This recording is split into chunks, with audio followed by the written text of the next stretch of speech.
Ladies and gentlemen, welcome to The Right Time, a Wave Sports and Entertainment original presented by Prize Picks. My name is Bomani Jones. Thanks for listening wherever you get your podcast. Thanks for watching us on YouTube. Subscribe, like, rate us, review us, give us 5 stars. You only give us 4 stars. I'm inclined to believe you are a hater. Also, be sure to check out The Right Time YouTube channel full of YouTube exclusive content right there at The Right Time YouTube channel. Long and short, we figured we give you guys a little content for the week of Thanksgiving, which I normally don't work, but the way things are looking, man, Christmas started right after Halloween, so I figured I get the best college football writer in America, amongst other things, Spencer Hall, on to join me, and we will talk about one of my favorite things to do, kind of talk about Christmas music. I don't think anybody would expect that both of us actually really like Christmas music. Yeah, but I think we're both Christmas people, right? Like, you're a Christmas guy? I am. I didn't really enjoy it very much until I had kids.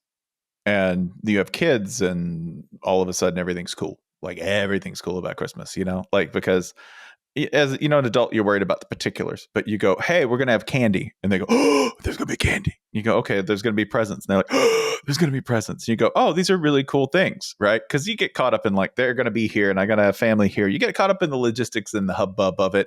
And they sort of remind you that at the end of it, you do get candy. So I grew up as like big Christmas guy, love Christmas. In part because my dad is not like dressing up like Santa Claus necessarily, but my dad's Christmas guy. My mom really throws down for Christmas. Before my dad, it's always so interesting because so I think a lot of people understand that I grew up, my siblings, my sister is 10 years older than me. That is my nearest sibling, right? But the thing that happens when you grow up like that it makes sense when you say it, but it's not something you think about out loud, maybe even if you're in this situation. But it means that your parents had more money than they did when the other siblings were coming around, right? So, like, I had a fairly nice bourgeois existence for the Christmases. And my dad grew up, and I swear, he would talk about this. You know that whole, was it Don Meredith? Ifs and buts or candies and nuts, we'd all have Merry Christmas. Mm-hmm. I didn't realize that was actually what they was getting for Christmas. Like, my dad would talk about, like, looking forward to getting fruit and nuts. And that was what they, and, some socks and stuff like that, but that's what they would get for Christmas. And he would look forward to it longingly every single year. So imagine what he thought about Christmas down the line. Decadent. Absolutely decadent. Right. Except, my dad and his politics, it ain't getting but so decadent, but but the joy of it all, right? Like, he is that guy. Like, he is the life of the party for Christmas. And we always had that Christmas movie. I remember the one time I thought I made a Christmas miracle happen. I made one Christmas miracle happen for real once. And that was the year that I got a Wii for my mama when there wasn't no Wiis. Right? Yeah. Like, that was, and I got it like the 23rd. Ooh, it may have even been the 24th. It was a Christmas miracle. Now, was it a secondhand Wii? My mama don't care about those kinds of things. Like, my mother never asked for anything in particular for Christmas. She is quite the minimalist woman. And the one time she asked for something, she was like, could you go to the moon right fast? It was the one time. So I had to figure out how to go to the moon. So I'm at my cousin's house and I look over and he got a Wii. And I'm like, oh, man, you got the Wii? He's like, yeah, man, I don't even play it. I'm like, I'm going to need to put that in a box. I'm going to bring it back, but I'm going to need to put that in a box. But anyway, we are a happy Christmas going people. The difference between you and I, of course, as you just mentioned, is I don't have kids, which means getting this Christmas to pop is a little more difficult. And let me tell you something about Christmas and birthdays. As a 44-year-old man with no kids, ain't nobody thinking about you. Nah. And it's especially tricky because I got all this damn money. So nobody's thinking about me. You got it. I mean, there is a valid point, though, which is, are you the kind of person who will just go and get the thing if you want it? I am that kind of person. That's the problem, right? I'll just go and get the thing. Yes. And that makes it difficult for people to buy things, especially when I have a difficult relationship with things. I don't like them. I don't like to have too many things. I don't like to worry about too many things because an object is time, is money, is space occupied in my brain. I don't want to figure out where it goes. I have crippling ADHD. I'm never going to organize it. I would just as soon throw it out, buy a new one, get rid of it. Right. Yes. And that makes me a terrible person to buy gifts for, like a deep challenge, which makes Christmas kind of challenging because a lot of people out here have a lot of emotional energy invested in getting you the right thing. And that sucks if you're dealing with me because you can't win. Yeah. I'm not a thing guy. You have money. I will go. Yeah, right. And I will go get the thing. While now, especially, I'm really not a thing guy. Like for my birthday, my mother goes on Amazon and she sends me a large quantities of turtles, the candy, because she knows I love turtles. She sends me those. It works. It does the job. Yeah. So with kids, this is interesting. They get older. And they have not quite aged into get me a gift card. At one point, everybody just ages into like the negotiation becomes more and more bold and frank as you get older. Right now, my kids and I sit down about a month and a half before, big wood table, and like we're negotiating the division of an empire. It's like, what do you offer? And they're like, this $200 toy video game program, et cetera. And I go, it's nice. We're going to come back at $150 for this one. And they're like, hold on, let's consider.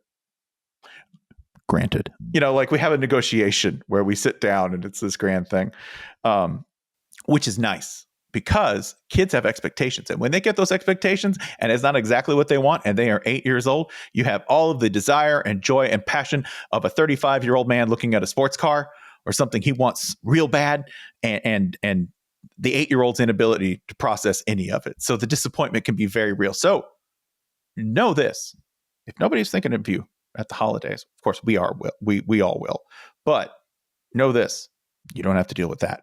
You don't have to deal with the shadow and the specter of a child's disappointment in the gift that you fucked up on, that you missed.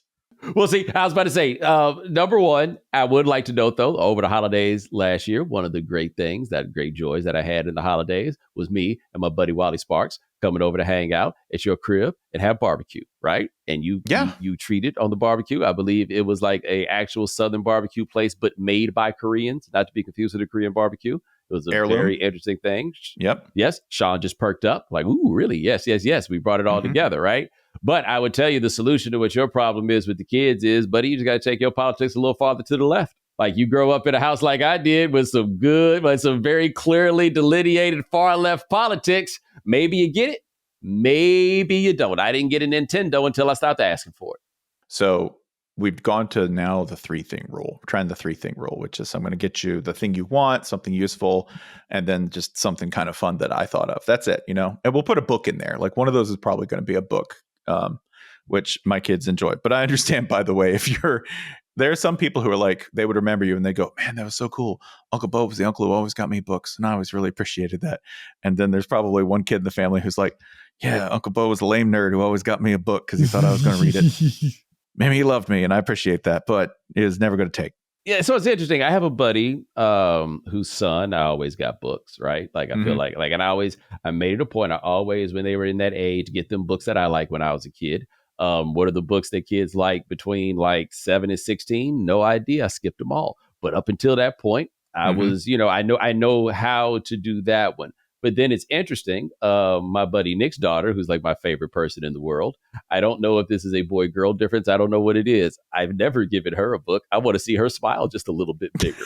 It means, and granted, I don't give her like the gifts. I had to get my gift thing right. Like I got her something from Morocco this time and it worked out better. But what was happening was, man, I was turning into granny boy. Here's that card with $20 in it is like the card with $7 in it these days.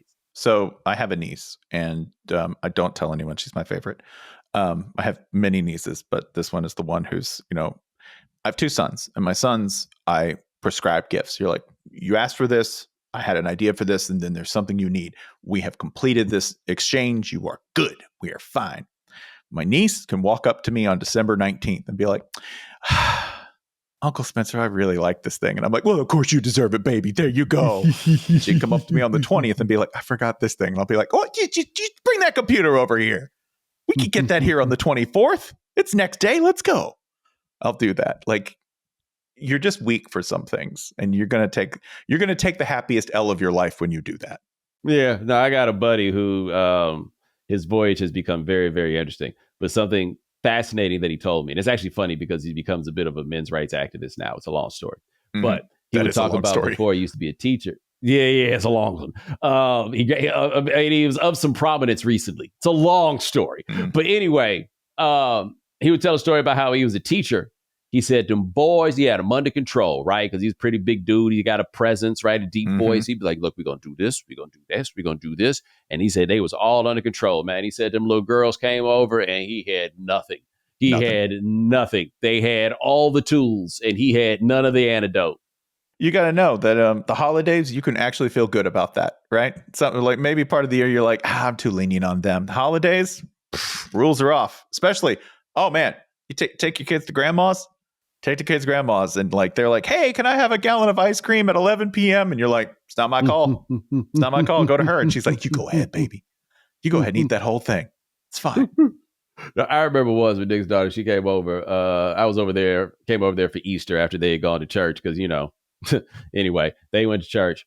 I came through and she's in her Asian dress and I'm sitting in a chair and she's kind of at that age where she's getting approaching too big to just be sitting on people's laps sort of place, right? So I'm sitting in a chair. She jumps up, she hugs me, sits in my lap at her mom, and she sits down and her mom looks at her. Her dad was like, apparently they've had this talk with her about how you can't just be, sitting down in people's laps anymore, And she looked at him straight ahead and she took in every single word and said, okay. And then once he finished, made that 90-degree turn right at me, arms up, like that clearly does not apply in this case. And she looked at him and said, he wasn't going to tell me no. And I was like, yeah, you're right, though. I had a question. So I grew up, my Christmases are Catholic Christmases. So yes, this is the one time in the year, when they put on the big show. Now I understand there's people who go to mega churches or other churches where there are serious production values. Okay.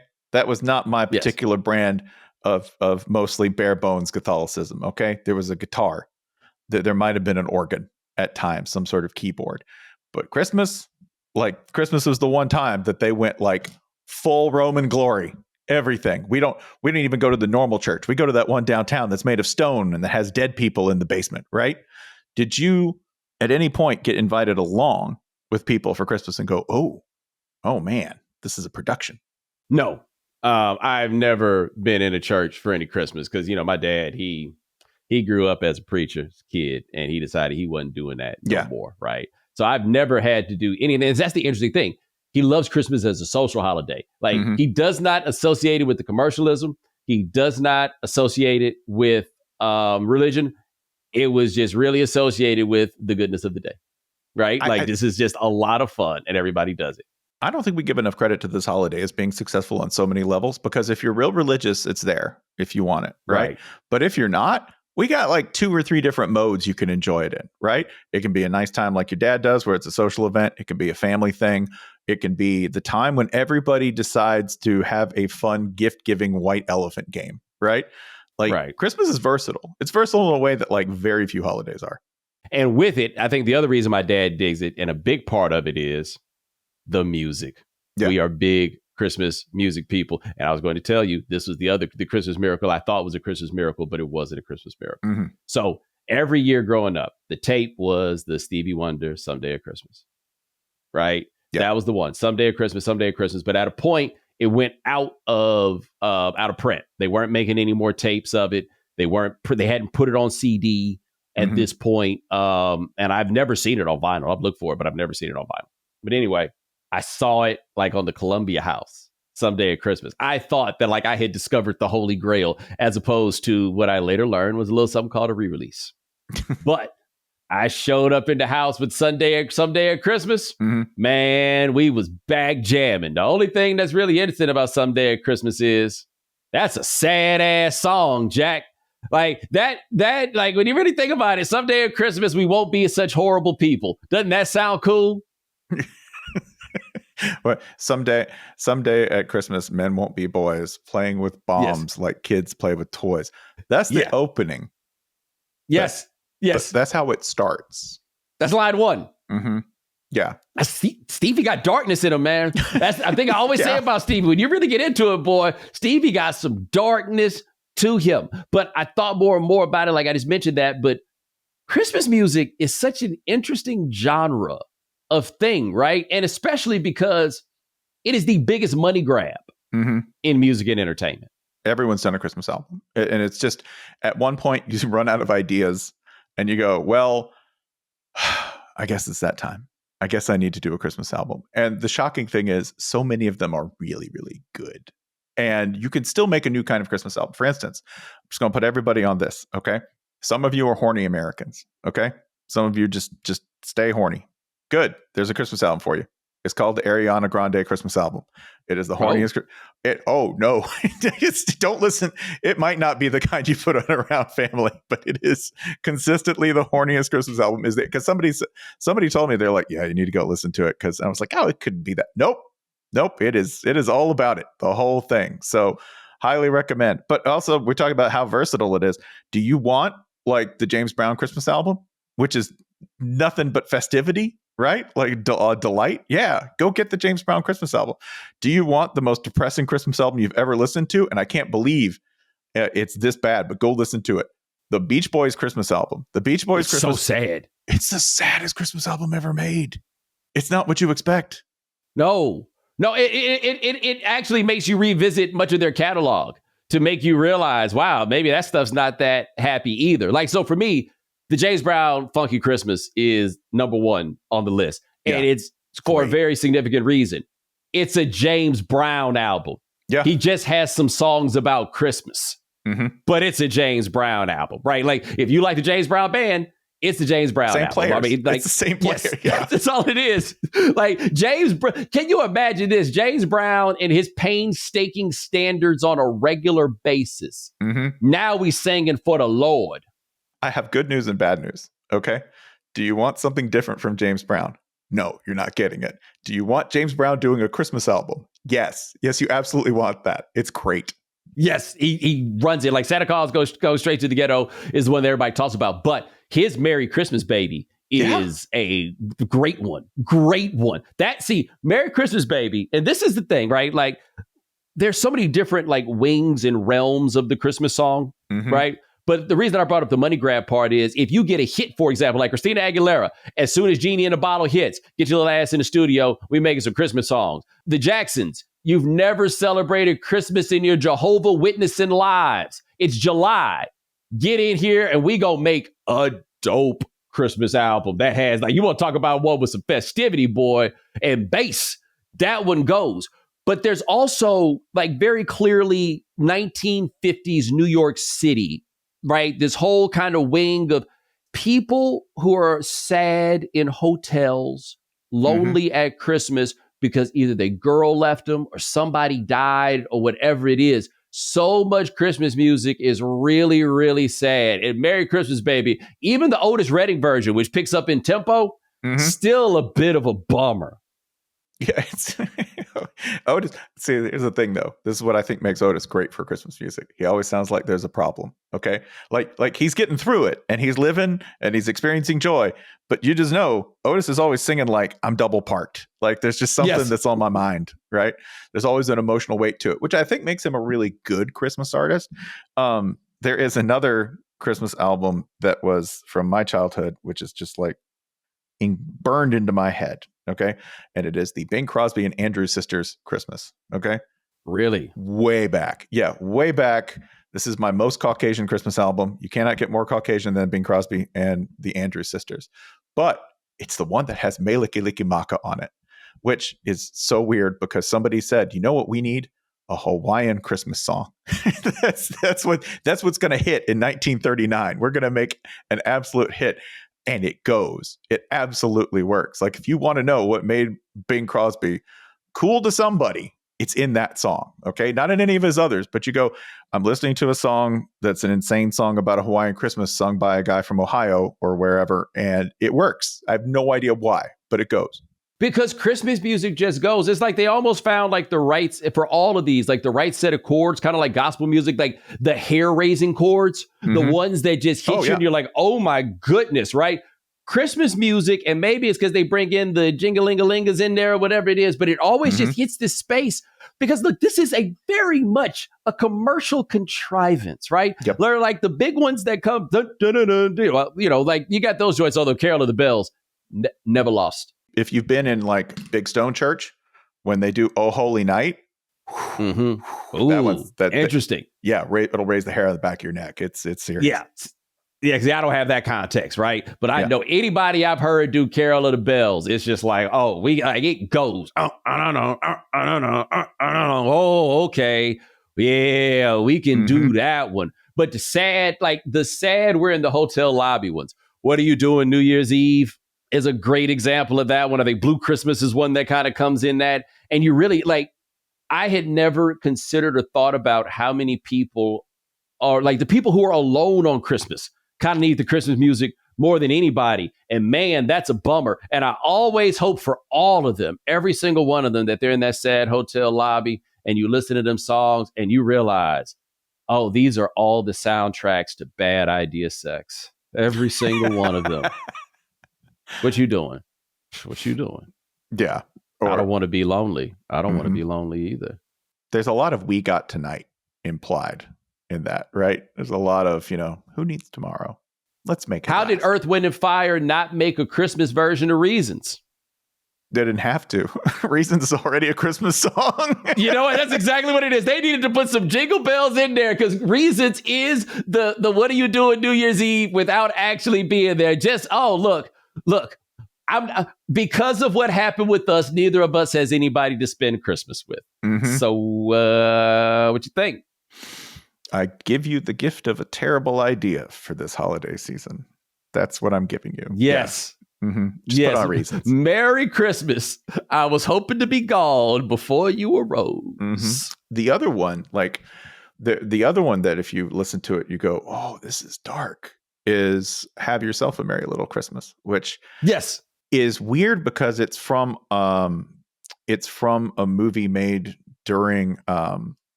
wartime. So, and it's not itself, the story is not set during a war, but it's definitely addressing that when it sings. But it's there's a lot of lines in there where you go, no one was having fun. It's from Meet Me in St. Louis, been sung by Judy Garland in the original version.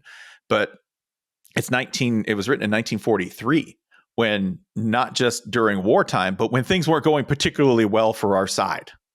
There are a lot of lines like, wherever you are, we'll have to muddle through somehow. It's a really dark song, even out of context. And then you realize when it was written. That's an Alone on Christmas and Not Happy About It song easily. But also just listen to the tone, the sonic tone of it. It is not a happy sounding song. No. And I think the real challenge for a lot of people singing and doing this is to take those songs and make them sound content and homey and not sad. Yes. The Christmas song. Okay. To me, if you were going to go best Christmas song, I have to get artist specific and I have to get very song specific. Okay. And it has to be the Nat King Cole version of the Christmas song, right? Your chestnuts have to be roasting on an open fire. I need that Nelson Riddle style instrumentation in the background, because that song has a little edge of melancholy, but it's the kind that you have after a day well spent and it's over, right? And everyone that you love is where they're supposed to be and happy. And I always think that song sounds like you're the last one awake on Christmas, right? It's the most dad song of all, because you go, the fire's nice and I got to clean all this stuff up in the morning.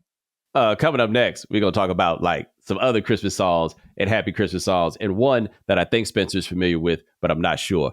Coming up next. The NBA is in full swing, which means you could turn $10 into $1,000 in a single game watching your favorite teams only on Prize Picks. You can make a Prize Picks lineup between the NFL and the NBA in as little as 60 seconds. Sign up today and get $50 instantly when you play $5. You don't even need to win to receive the $50 bonus. It's guaranteed. Quick withdrawals, easy gameplay, and an enormous selection of players and stat types are what make Prize Picks the #1 fantasy sports app. But rather than hearing it from me, let's hear from our expert picker. Sean, how them picks going for you? I guess I'm solely an expert picker because of the sheer volume of picks I make, but, the picking's been good, and with the NBA and NFL back, I can make picks between both leagues. And with the flex play, I can still cash out if my lineup isn't perfect. But make sure you stick around for the end of the show to hear my upcoming picks. And if you know me, you know I'm always picking more. So make sure you go to prizepicks.com/Bomani and use code Bomani for a first deposit match up to $100. That's prizepicks.com/Bomani. Prize Picks, daily fantasy sports made easy. All right, so me and Spencer talk about Christmas music because, of course, we would talk about Christmas music. Now, I'm going to get to what has become my favorite Christmas song in just a little while. But first, I think we all generally agree that All I Want for Christmas Is You is the last, standard Christmas song to come out. Yeah, that's the last one that got added to the songbook. But also, right, Players Ball not being included in the list. Yep. But also interesting about it, to me, it is the only Christmas song that really, I guess James Brown, the Santa Claus Goes Straight to the Ghetto falls under this category. But this song is very much so property of Mariah Carey. Most of these Christmas songs belong to the streets. That one, in large part, and for people who weren't alive, how did this song become this song? Part of it's because it's good. The other part is back in the days of monoculture. It was the song that pushed Target's Christmas campaign the year that it came out. And it was everywhere when she was the biggest thing going. It's also a wall of sound arrangement. So it fits into everybody's like Motown girl group groove. It doesn't have nothing about it sounds, how's this? There are sleigh bells. Nothing about it sounds super especially Christmassy. It would be possible to enjoy All I Want for Christmas in a non-Christmas context. People often do because it's a very good mimic and take on that particular sound, which is, again, I think that's one of the reasons that makes it successful. Also, the end is written for Mariah because Mariah wrote it, right? The end, you have to hit that. You got to go up. You got to hit that whistle. And that's another reason it's hers. Not many people can actually sing the last bit.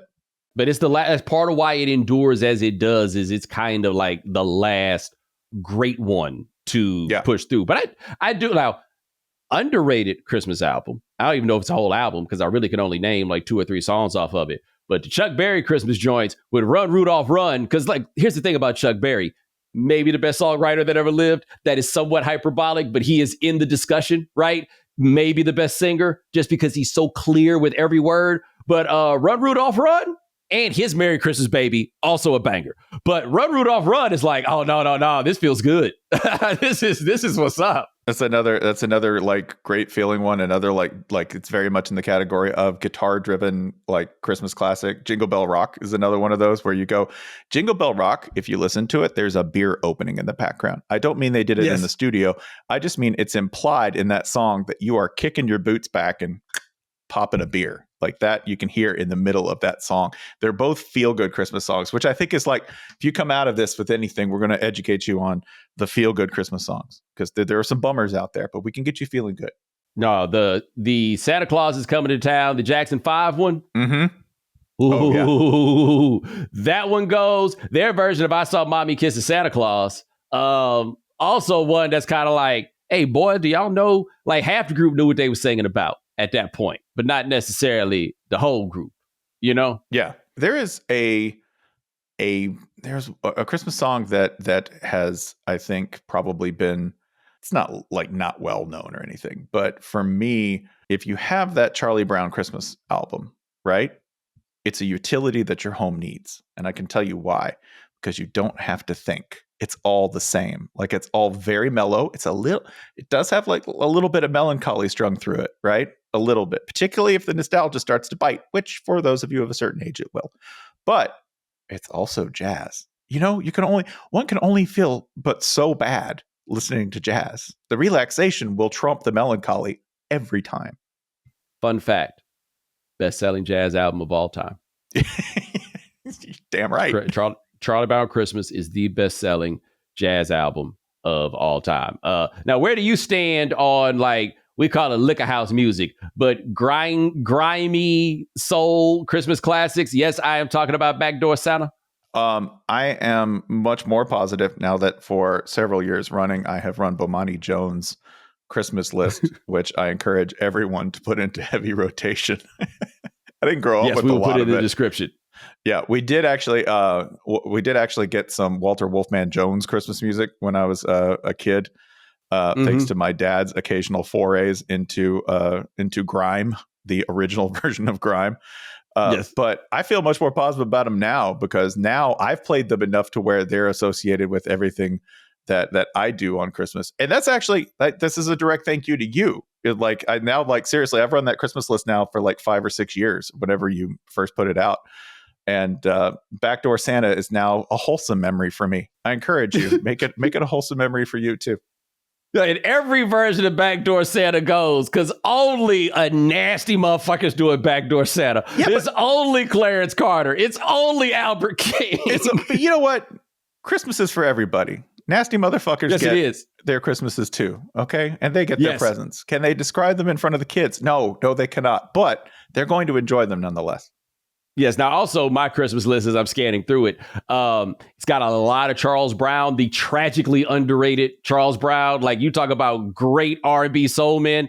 He's the most underrated of them. But the song that I love the most, and many people are unfamiliar with it, it's by a gentleman named Jimmy Butler. And the song is called Trim Yo Tree. Jimmy Butler, Trim Your Tree. It is my favorite one. And the hook is, baby, I want to trim yo. Baby, I want to trim yo. Baby, I want to trim yo. Your beautiful Christmas tree. And the bridge.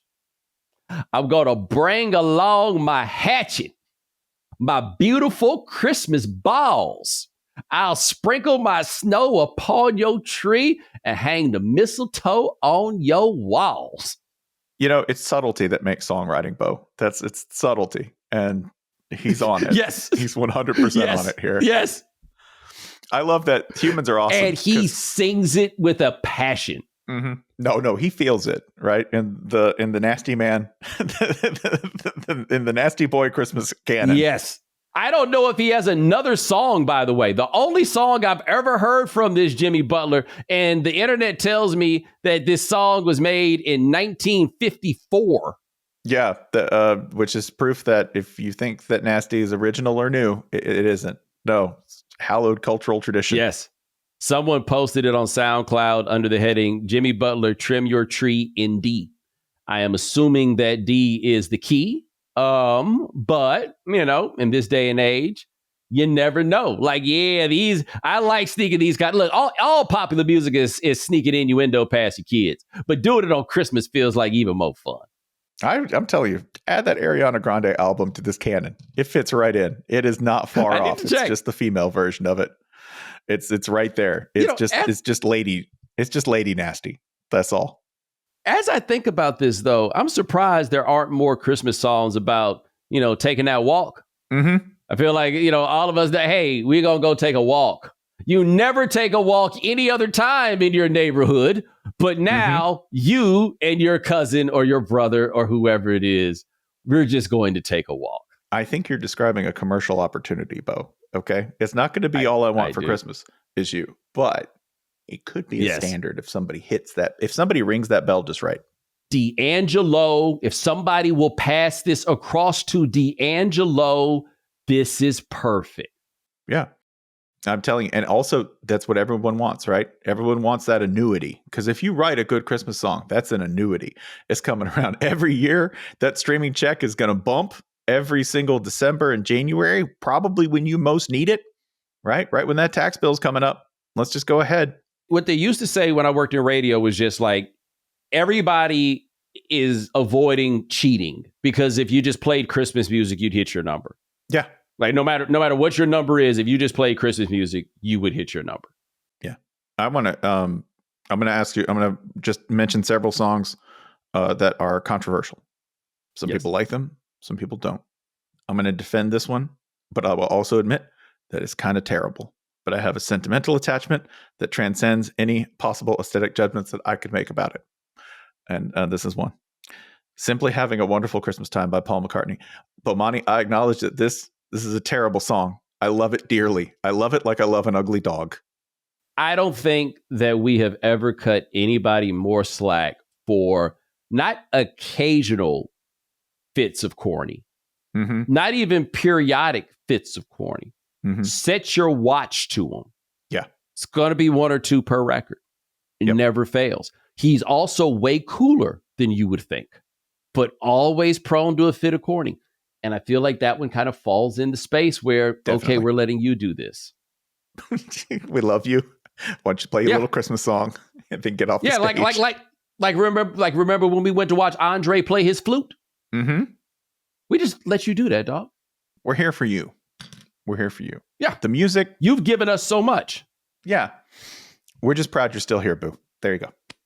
Yes. There's a Bobby Womack, by the way, version of Christmas Just Ain't Christmas Without the One You Love. And if anybody was born to sing Backdoor Santa, it was Bobby Womack.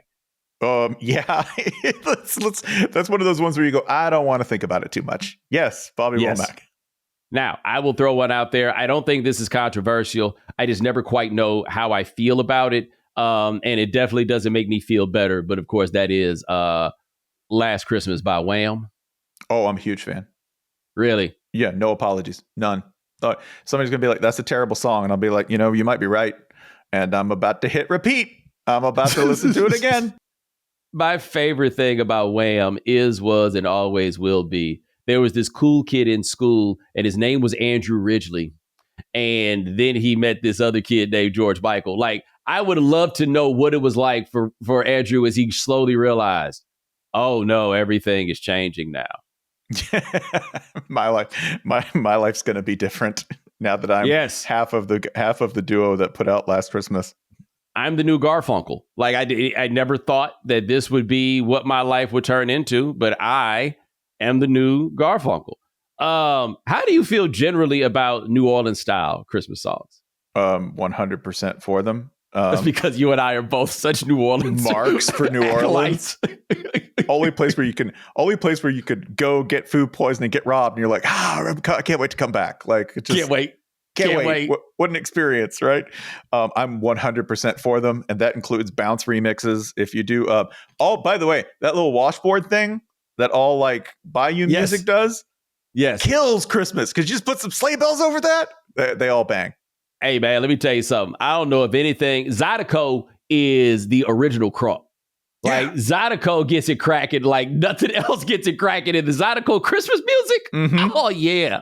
Also, they're not going to challenge me too much, and I don't need them to. I'm already bought in. So if you're like, it's the Cupid Shuffle, but it's with Christmas lyrics, I'm like, yeah, great, awesome, I'm there. Yeah, let's do it. Let's do it. This rules. Yeah. Let's do it. I'm trying to think off the top of my head if I've got any like sneak attack, like Christmas joints where I'm kind of like, oh yeah, you may not know this. Because at this point, since nobody's really making that many new ones, we're kind of like rotating them all across. Like, I don't love the Boyz II Men Christmas songs just because I don't really fuck with what they stand for. Mm-hmm. Also, the production thing. I need some. If you're gonna make Christmas music, I generally need some ambiance. I need some fluff in the sound. I need some echo. Yes. Right? I just need it to sound like it's a little old, and there's none of that. They have that like super tight 90s arrangement that like sounds really artificial, and it doesn't hit my ear quite the same way. I've been on a journey to do this, and it's to basically work in Donny Hathaway's This Christmas. Yes. Because the first time I heard that, it's one of those ones that I actually sometimes can't listen to because it's a little too close, just because even though it's an entirely different like era, entirely different canon of music than I was largely raised on, it sounds like Christmas. It sounds the way Christmas feels, and that's not always easy to deal with emotionally. Correct. And I don't love it. It's not my jam. I know it's everybody else's jam. Yeah. It has never, and a part of that too, man. Donny Hathaway was a beast, but you know how I am about that recreational sadness. You know what I mean? Yeah. I know, and I 100% get that because that song's got it. Yes, it does. Yeah, no, it's got it. People get so excited to hear it, and I'm like, damn, I got to remember, man, my childhood was dope, right? I got to remember that not everybody else is playing the same game, right? Now, we got a little bit left, but this is a somewhat controversial topic, and I am curious where you stand on Baby It's Cold Outside. So I understand that there is a problematic reading of it, or a reading of it as problematic. And that's fine. That's fine. If you want to imagine that it's a sinister, if you want to imagine that song as being sinister, I 100% get it. I really do. I will tell you, it's good. There's not many good duets as a Christmas song, right? Yes. So when you get the chance, if you're going to do a duet, be it karaoke or in one of your impromptu sing-alongs at Christmas, it's a good one. It really is. It requires some trust with your partner, though. I think it is from a different era of societal mores when it comes to sex. And what I don't think is truly possible, particularly for young people of this generation, we got like the tail end of it so we can understand it a little bit better. But what the young people can't quite understand is back in the day, they had to pretend like they didn't want to. Right. And then somehow just stumbled into it because of, oh, damn, the car ran out of gas. Like all these cockamamie games that you used to see in like the old TV shows and stuff like that. There's no use for it now because there's a much more room to just say what you wanted to do. Baby, it's cold outside is just a whole bunch of, hey, who are we fooling here, guys? We're not fooling anybody. So it's too snowy for you to leave. Why don't you? And there's the like you have to assume this. You have to assume everyone has the best intentions in that song. You go, everyone has great intentions and everyone's acting in complete trust. If you assume that, it's a totally fine song. But the kids came and ruined it. They're like, this song's about date rape. No. I understand you, but no. I mean, if you take it completely out of context and you assume the worst from everyone, then yes, that would be a completely legitimate reading of the song. It is not the one that I think makes sense in like the context of the song itself. No, Baby It's Cold Outside always harkens to something that like I didn't have that great a relationship with because after I got out of college, we lived in a city that I didn't go to high school in, right? But Baby It's Cold Outside has a whole lot of hey, who's back in town? Yeah. Oh, like a lot of Ice Cube picked up a girl, been trying to dig since the 12th grade. Like, there's a whole element of I still ain't gave up yet. So you didn't have chaos Christmas. You had like, social Christmas. Now my Christmas is just because of my family could occasionally have, there was occasionally a wild card. Something would happen. Maybe there'd be an argument, right? And I don't mean that in a bad way. I'm just, hey, man, it's a lot of people. Sometimes stuff goes off the rails and you try to make that festive too. Are you familiar with one of my favorite Christmas songs, which is Robert Earl Keen's Merry Christmas from the Family? I am not, but I'm going to pull up some lyrics. I think you need to share the first line of Robert Earl Keen's Merry Christmas from the Family, which I think sets the tone as well as any in the Christmas canon. Now, I would like to start by saying he said his name is Robert Earl Keen, and it will not surprise you that the first lines from Bobby Earl's Merry Christmas from the Family is Mom got drunk and Dad got drunk at our Christmas party. Right. We were drinking champagne punch and homemade eggnog. Little sister brought her a new boyfriend. He was a Mexican. We didn't know what to think of him till he sang Feliz Navidad, Feliz Navidad. I don't even want to read no more because I want to be surprised because I didn't realize that this was released in 1994. There's a lot going on here, brother. There's a lot going on here. It's a very Texas Christmas. There's a lot of chain smoking and a lot of drinking in this song. I'll say this, though. We need more Guess Who's Coming to Dinner songs. Absolutely. We don't have nearly enough songs. Like, I'll never forget once, Saturday Night Live did a bit. It's about 25 years ago, at least. But they did a bit. It was like, the Time Life series albums. And it was about, you can't go home for Christmas. Here are the arguments that you're missing. Yes. And I'll just never forget one was, I believe it was Will Ferrell screaming out, how dare you bring that black man in my house? I don't give a good goddamn if you can't hear me. We need more Christmas songs along that line. Listen, it's a time to come together. And when people come together, sometimes they ask awkward questions.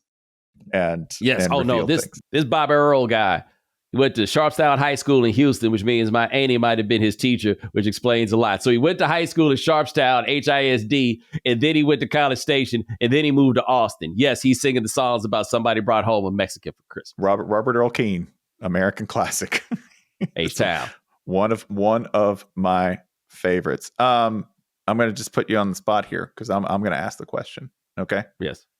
Who's the champ? I need like a song. And it has to be by a specific person, not just a standard. I want you to nail title, and because mine is Nat King Cole, the Christmas song. That's one. Nothing else is close. I mean, for fun, it is my guy Jimmy Butler, trimming up your tree, right? Like just for fun, It's that one. I actually think for me, though, it's Stevie's One Little Christmas Tree. Yeah. Strong. By the way, another not that happy song, but he's trying. I promise you he is. Man, he's trying to get there, okay? Yes. He's really trying to get in the Christmas spirit. That's the thing about Stevie Boy. Stevie can bum you out. Actually, no, I am going to go. I really love Run, Rudolph, Run. Like I am a Chuck Berry guy. It is so good. It's absolutely phenomenal, but I don't know. It doesn't make me feel like I'm wearing a red smoking jacket and sitting in a plush chair. That's fair. That's fair. Like generally speaking, it's Carol of the Bells. I can't pick one Carol of the Bells. Also, by the way, cognitively dissonant Christmas songs. Jimi Hendrix does Little Drummer Boy. Yeah, hey man, this feels like the time I accidentally played If 6 Was 9 on the Christmas morning playlist that I was told, turn that off. These are not the vibes. You have made an error, sir. Yes, you have got everybody in here messed up. That is what you have done. But that is Spencer Hall. Check him out on Channel 6. Check him out. I feel like saying the best college football in America, which of course is the highest praise, is a limiting descriptor, particularly in a time like this. Merry Christmas 1 month early, my brother. Hey, early Merry Christmas to you. And ladies and gentlemen, thanks so much for joining us here on The Right Time. We usually do this thing 3 times a week. Sean Yu handles everything behind the scenes. Thank you, sir. Remember, follow The Right Time. Subscribe, like, rate us, review us, give us 5 stars. You only give us 4 stars. I'm inclined to believe you are a hater. And we'll talk to you guys in a couple of days. Take it easy.